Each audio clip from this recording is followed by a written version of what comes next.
nous sommes au niveau du rond-point quasi partir à Séni. Retenez que quelques lenteurs sont à noter tout autour du rond-point, surtout les véhicules en provenance sur les deux voies de Cambérène. Foofu leen ndànk-ndànk ngeen circuler laata rek ngeen am accès sur rond-point bi bu ko defee nag ginnaaw rond-point bi si vous souhaitez continuer la circulation pour allier la route nationale là-bas c'est un peu difficile. Une longue file de véhicules vous attend si accès boobu. Par contre si vous souhaitez continuer vers croisement Vendel là-bas c'est nickel, aucune difficulté à signaler.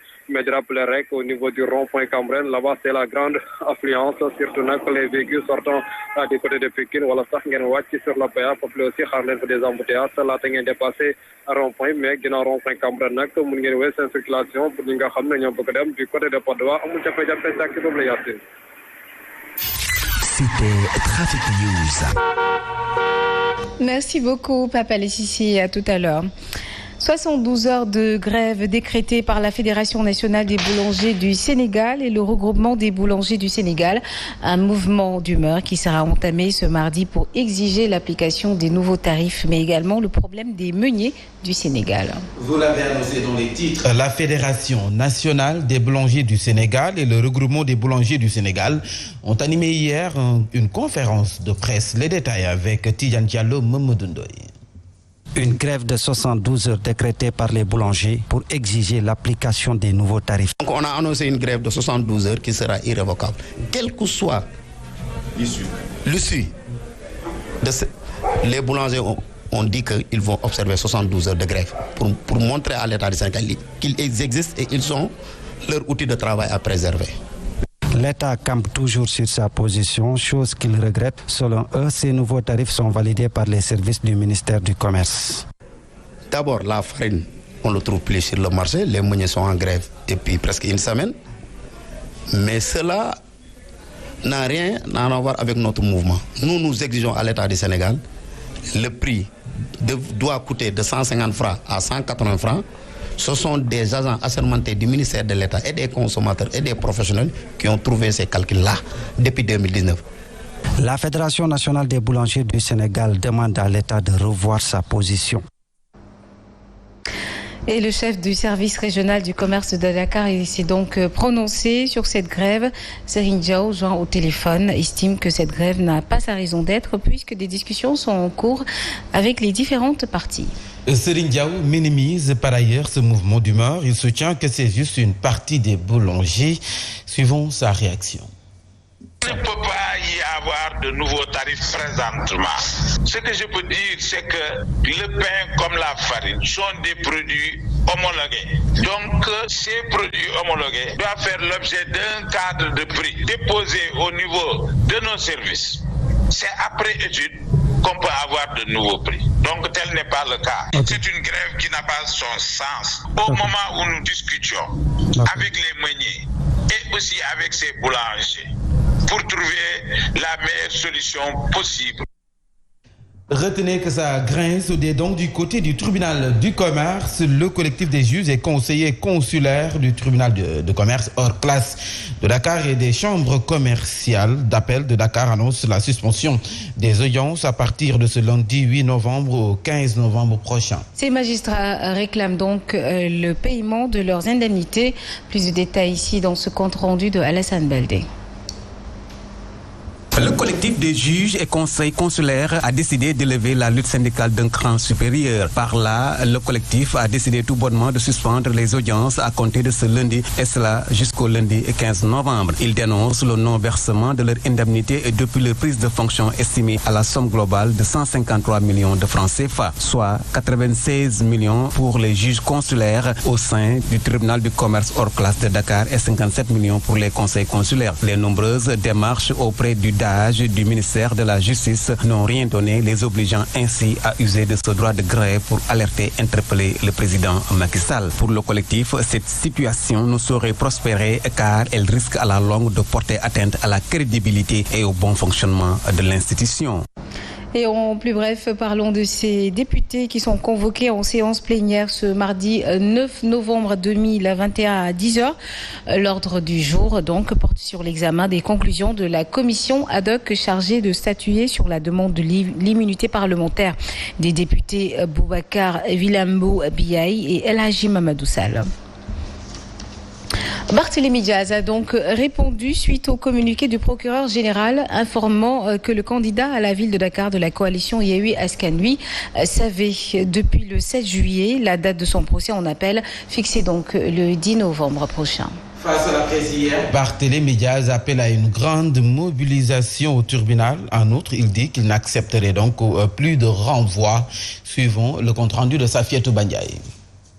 Barthélémy Diaz revient à la charge. Il dément les propos du procureur général de Dakar sur la date de l'audience et explique. J'ai entendu un magistrat qui se trouve être le procureur général de la cour d'appel près le tribunal de Dakar dire que Barthélémy Diaz et ses avocats savaient très bien que ce dossier était prévu pour le 10 novembre. J'ai pris l'engagement de n'insulter aucun magistrat. Mais vous me permettrez tout de même de dire que cela est un grossier mensonge. Le maire de Mermoz Sacré-Cœur se veut clair et n'acceptera plus que ce dossier qu'il considère comme un dossier politique soit renvoyé à nouveau et menace. Mercredi le 10 novembre, mes avocats ne vont pas solliciter un renvoi. On veut que ce dossier soit retenu et qu'il soit plaidé. Si je vous dis que vous allez le vider, vous allez le vider. Dans le cas contraire, nous allons vider nos problèmes dans la salle d'audience. La violence qui s'exerce sur la démocratie sénégalaise, elle est inadmissible, elle est inacceptable, elle est intolérable. Trop, c'est trop. Trop, c'est trop. Barthélémy Diaz, qui compte résister dans la salle d'audience, appelle les jeunes à une grande mobilisation au tribunal ce mercredi. Et nous parlons politique avec le plénipotentiaire de la coalition Yewwi Askan Wi qui constate pour le regretter la brutalité policière dont a subi Moustapha Guirassy à Kédougou. Acte antidémocratique et rétrograde qui n'honore pas notre démocratie. Déthié Fall, qui joint au téléphone, que nous écoutons. Mais c'est malheureux de constater qu'au lieu d'être encadré par les forces de l'ordre, le président Guirassy a été sauvagement attaqué à coups de grenades lacrymogènes jusque chez lui, dans son domicile, aux côtés de ses enfants, de toute sa famille, et on me parle même de blessés. Donc nous disons au président de la République, Macky Sall, de revenir à la raison, d'arrêter ses comportements d'une autre époque et de permettre aux autres citoyens de faire usage, de bénéficier de ce que la loi leur autorise. Si je me permets avec beaucoup de soin de dire, Monsieur le Président de la République, ce n'est pas une expertise qu'il a au-dessus des autres, ce n'est absolument rien d'autre qu'une loi qui fait qu'en tant que républicain, je me donne toute cette peine a dit le président de la République, Macky Sall. Et selon toujours Déthié Fall, ces intimidations ne passeront pas. D'ailleurs, il a donc réitéré cette demande à ses mandataires d'aller vérifier les listes de toutes les parties prenantes des élections dans les préfectures et sous-préfectures, conformément à l'article 280. Déthié Fall était joint au téléphone, mais vous l'aurez tout à l'heure. La grande coalition Gumsabop, qui a vu sa liste être rejetée à Dakar, a déposé ce lundi un recours à la cour d'appel. Une requête déposée au nom du mandataire Bamba Fall par Maître Khouraïchiba, suivant d'ailleurs ses explications. La cour d'appel qui est compétente a 3 jours francs à partir de l'enregistrement de la requête pour statuer, donc convoquer les parties notamment et prendre sa décision. Donc nous espérons que tout se passera pour le mieux puisque nous avons, outre l'exposé des faits, démontré le défaut de base légale qui a entaché cette décision à bien des égards. Quand on s'aperçoit qu'on est en face quand même d'un préfet qui lit le droit à sa façon, qui prend des décisions qui ne sont adossées sur aucune disposition légale ou réglementaire. C'est à peu près le fait du prince. Et c'est comme s'ils sont dans un travail d'écrémage qui consiste à privilégier des candidatures et à rejeter d'office certaines autres sous les motifs les plus légers ou les plus fallacieux. Nous restons avec cette coalition. Le mandataire national envoie tous les mandataires de Gëm-sa Bopp à aller vérifier la conformité des listes de Benno Bokk Yakaar avec le code électoral. Khalidounia se joint au téléphone, convoque l'article 284 alinéa 5 du code pour légitimer cette démarche, suivant ses explications. Et c'est notre responsabilité d'exercer ce droit-là, de les vérifier, puisque cet article-là, à travers cet article, nous devons disposer même des pièces qui sont déposées, de la liste de toutes les partis et coalitions qui sont en liste. Donc, c'est conscient de notre responsabilité par rapport au processus électoral que nous entendons exercer pleinement cette responsabilité. Nous avons demandé à nos mandataires d'aller exercer ce droit-là et surtout d'aller vérifier les listes de Benno Bokk Yakaar dans toutes les préfectures et sous-préfectures, parce que nous voulons nous conformer à la légalité, nous voulons exercer pleinement notre responsabilité dans le processus électoral. Elle a finalement officialisé sa candidature pour les locales, n'étant pas choisie comme candidate Benno Bokk Yakaar. Lalla Aïcha Fall a pris son courage à deux mains pour maintenir sa candidature. Une liste parallèle au HLM Dakar sous la bannière de la coalition Sunu Gox Sunu Yité. Le lancement a vécu en présence des militants et autres responsables investis. Lalla Aïcha Fall prône le leadership féminin. Nous l'écoutons.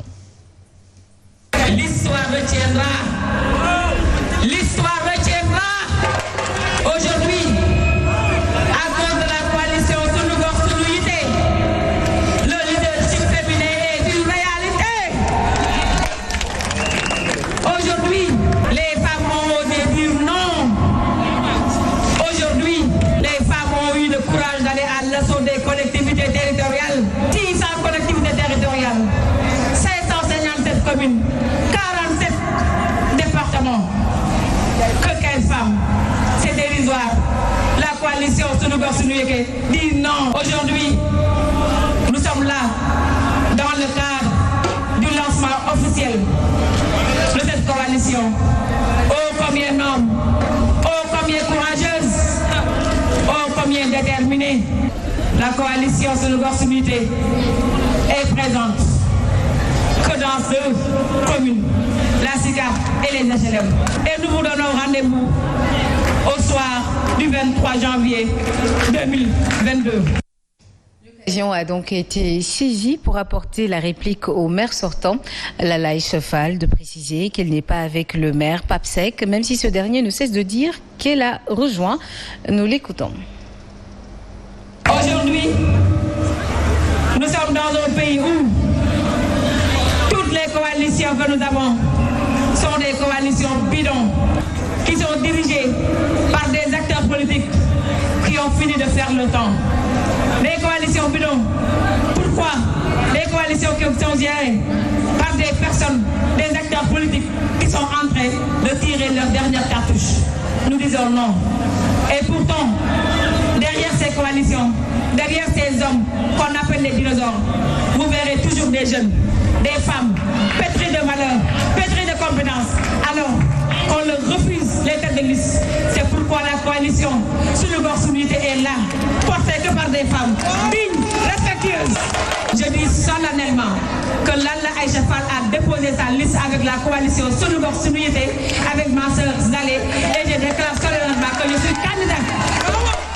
Je ne suis derrière personne. Je ne suis derrière personne. Je ne suis derrière personne.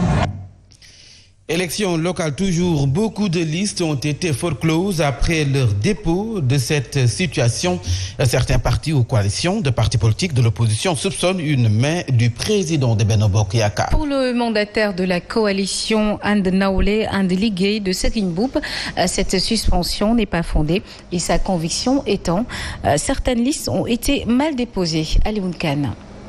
La coalition And Nawlé And Liggéey de Serigne Mboup dit échapper aux forclusions pour une simple raison.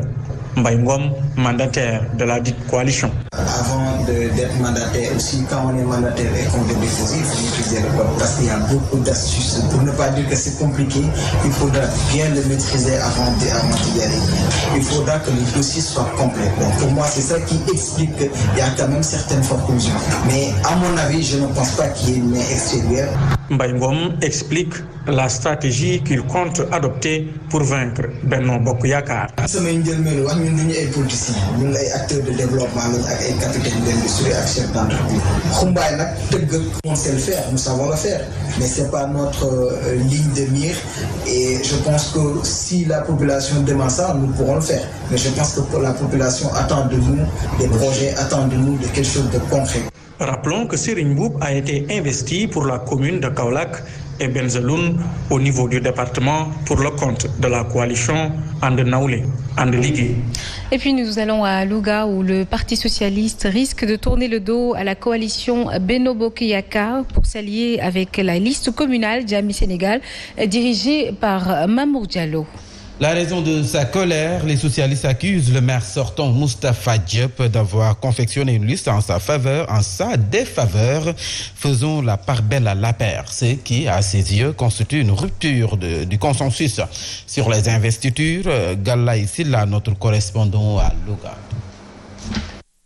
Les socialistes de la commune de Louga menacent de soutenir la liste conduite par Mamadou Mamour Diallo à la conquête de la mairie de la capitale du Ndiambour. Et pour cause, leur constat s'est avéré amer lorsqu'ils ont découvert l'interversion de l'ordre consensuel des investitures du Benno Bokk Yaakaar en faveur des investis de l'APR. En effet, selon notre source, après Moustapha Diop comme tête de liste majoritaire, une socialiste devait suivre, mais en lieu et place, c'est une républicaine qui y est suffisant pour provoquer l'ire, c'est les camarades d'Aminata Mbengue Ndiaye. Au moment où les socialistes tentent de se rassembler pour examiner l'affront, des proches du maire sortant de Louga se réunissent dans un hôtel de la place à Louga. Pourquoi y faire? La suite nous le dira. Et puis, à Golfe Sud, l'ancien parlementaire Cheikh Oumar Sy est coordonnateur de la coalition nationale avec Liggéey Kati et à l'assaut de la mairie. Il s'engage pour offrir aux populations une réelle alternative pour une gestion innovante et transparente. Devant faire face à Lat Diop, candidat de la coalition Benno Bokk Yaakaar, Cheikh Oumar Sy invite le directeur général de la LONASE à un débat public où chacun proposera son projet pour la commune de Golfe Sud. Cheikh Oumar Sy est ici au micro de Nonko Bakayoko et Mohamed Diawa. Nous condamnons la liste des candidats rejetés, notamment celle de l'opposition. Nous allons les soutenir. La politique, c'est une affaire de gentleman. Il ne doit pas y avoir de coups fomentés. Ce qui s'est passé à Golfe Sud pour la coalition Yewwi Askan Wi, mais également dans d'autres localités, est inacceptable. Concernant la commune de Golfe Sud, nous savons que notre adversaire d'en face, c'est Lat Diop. C'est pourquoi nous l'invitons à un débat programmatique. Nous sommes en tout cas prêts pour débattre en profondeur des programmes que nous allons proposer à nos administrés. Nous sommes prêts à lui répondre n'importe où et n'importe quand. Et puis, dans ce journal, parlons de la célébration de la Semaine mondiale de l'entrepreneuriat par la Délégation générale à l'entrepreneuriat rapide. Une semaine pour aborder des questions liées à l'écosystème entrepreneurial. La cérémonie de lancement de la célébration a été l'occasion pour le ministre en charge du PSE de revenir sur les réalisations de la DER, suivant les explications d'Abdou Karim Fofana. Le professionnalisme de la DER qui a eu à sillonner le pays, qui a eu à couvrir l'ensemble du territoire national, mais aussi couvrir l'ensemble des segments des métiers de notre population. Dans les régions de Fatick et de Kaolack, de voir que plus de 2,5 milliards ont été mis dans la filière sel. Vous allez chez les marailleurs, on pourrait vous dire la même chose. Donc c'est une nouvelle dynamique pour l'entrepreneuriat, une dynamique inclusive qui ne se limite pas seulement aux PME ni aux TPE. Vous avez entendu sans doute parler des nanocrédits qui permettent pour de petits montants, en une journée ou 2 journées, de débloquer un crédit pour des Sénégalais, nos concitoyens, qui ont le courage de se réveiller tôt, de travailler, de mettre la main à la pâte et de voir derrière eux le soutien de l'État, le soutien de la DER pour leur permettre de développer leur activité. Et puis la protection du littoral des pays ouest-africains réunis à Dakar, des parlementaires de pays de la sous-région. Ces derniers réfléchissent à la préservation de l'écosystème avec une implication de tous les acteurs. Cette rencontre, Yacine, va également permettre de redynamiser le réseau. C'est ce que nous dit le premier vice-président de l'Assemblée nationale du Sénégal, Abdou Mbow. Nous avons des problèmes, nous tous, par rapport à la gestion quand même de nos ressources naturelles, gaz comme pétrole. Nous sommes des pays en développement. Cela montre qu'il faut une mutualisation des forces pour qu'on puisse gérer ces défis-là. Parce que nous tous, nous savons, avec les changements climatiques, nous avons besoin aujourd'hui d'une gestion plus rigoureuse de ces ressources. Mais surtout, la collaboration entre les exécutifs et les parlementaires. Parce qu'au niveau des parlements, on vote des lois, on contrôle l'action du gouvernement, on évalue les politiques publiques, mais c'est au niveau des exécutifs qu'on met en œuvre les politiques définies par les gouvernements. Et nous reparlons de la colère des conducteurs de moto Jakarta à Mbaké. Ils ont manifesté hier, bloquant la circulation juste après l'accident qui a coûté la vie à un de leurs camarades mortellement fauché par un camion. Il a fallu l'intervention des forces de l'ordre et ces conducteurs de moto Jakarta dénoncent les nombreux accidents de la route dont ils sont pour la plupart victimes. Un reportage d'Abdoulaye Diagne et Ousmane Diouf. Drame à Mbaké, un camion de vidange de fosse septique a mortellement fauché un conducteur de moto Jakarta. Comment informer sa famille de la mort de leur fils?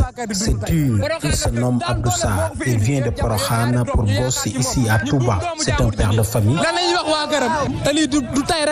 Ainsi, il crie et le ras-le-bol. Nous allons crier pour arrêter toute l'opinion sur cette injustice à laquelle nous vivons au quotidien. Nous n'allons jamais passer outre la loi, mais cependant, il demande aide et assistance. Nous n'avons pas vu l'autorité, c'est notre responsable qui est entré ensuite sortir pour nous assurer que le préfet a promis de tout régler. Nous jugeons cela trop facile. Par ailleurs, le corps sans vie est déposé à la morgue de l'hôpital Matlaboul Fawzeyni de Touba. Des images assez choquantes et nous nous en excusons. Alors, nous terminons avec la formation des jeunes entrepreneurs en élevage. Le FONSTAP et l'ONFP ont signé une convention ce lundi pour le renforcement de capacité de 250 acteurs. Entre autres objectifs visés à travers cette initiative, la création de niches d'emploi pour les jeunes, le financement de leurs activités et une meilleure appropriation de l'autosuffisance en production animale, notamment pour la filière ovine. Souleymane Soumaré, directeur général de l'ONFP, que nous écoutons avec Charmé Tidjansek. Avec les retombées de notre convention de partenariat, nous pouvons arriver à l'occasion des grandes fêtes du Sénégal à résorber le déficit en moutons qui nous viennent des pays limitrophes et permettre aux éleveurs locaux et opérateurs privés de dépasser les objectifs qui seront fixés. Ce qui permettra de frôler un approvisionnement en moutons largement supérieur aux objectifs. Ceci est possible si les férus de l'élevage de moutons sont formés et bien formés grâce à notre convention. À ce titre, nous contribuons déjà au développement de l'aviculture moderne à petite échelle et la transformation des produits dérivés. Il est 7h26, vous êtes toujours sur Zik FM et Sen TV. Tout de suite, une note de sport avec Pape Mantamboupa.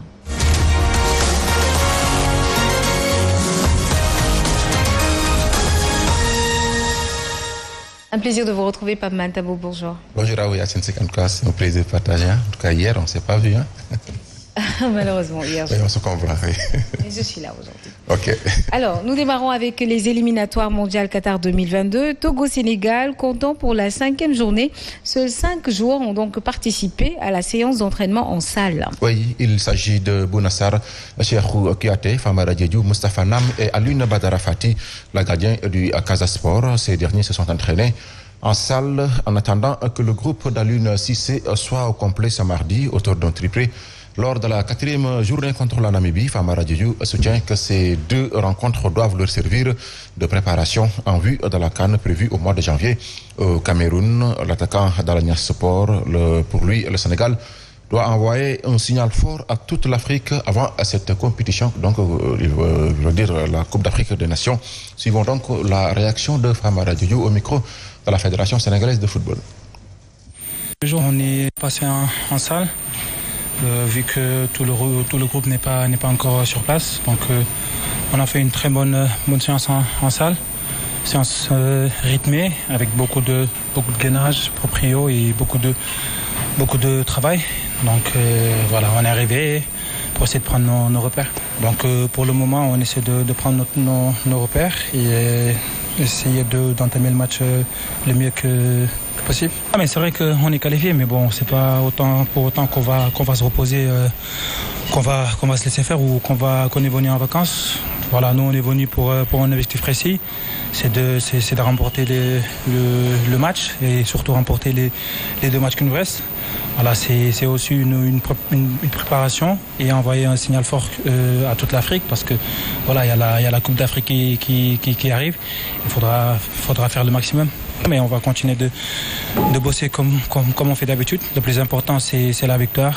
Et concernant ce match, on nous fait savoir justement que le groupe d'Aliou Cissé sera au complet ce mardi. Oui, le groupe d'Aliou Cissé sera au complet ce mardi. Pour l'heure, seul Boulaye Dia, Krépin Diatta, Fodé Ballo-Touré et Pape Gueye manquent à l'appel et ils doivent rejoindre la tanière ce mardi. Le galop des Lions de cet après-midi est prévu à 15h30 et il doit se tenir au centre d'entraînement de la grande compagnie d'assurance basée dans la capitale togolaise. La séance de demain mercredi est programmée au stade de Kégé où aura lieu le match contre l'équipe nationale togolaise prévu ce jeudi à 19h. C'est pour le compte de la 5e journée des éliminatoires de la Coupe du Monde Qatar 2022 avec donc 4 victoires en 4 matchs, 12 points. Le Sénégal donc a déjà validé sa qualification au barrage de la Coupe du Monde Qatar 2022. Les matchs barrages sont prévus au mois de mars. Le tirage au sort aura lieu le 18 décembre prochain. Nous poursuivons avec le prix de meilleur entraîneur justement de l'année 2021. Aliou Cissé a été nominé. Oui, le sélectionneur national Aliou Cissé fait partie de la liste des 25 techniciens retenus par la Fédération internationale, pour le prix du meilleur entraîneur de l'année 2021. Aliou Cissé, qui est à la tête de l'équipe nationale du Sénégal depuis mars 2015, occupe la première place du classement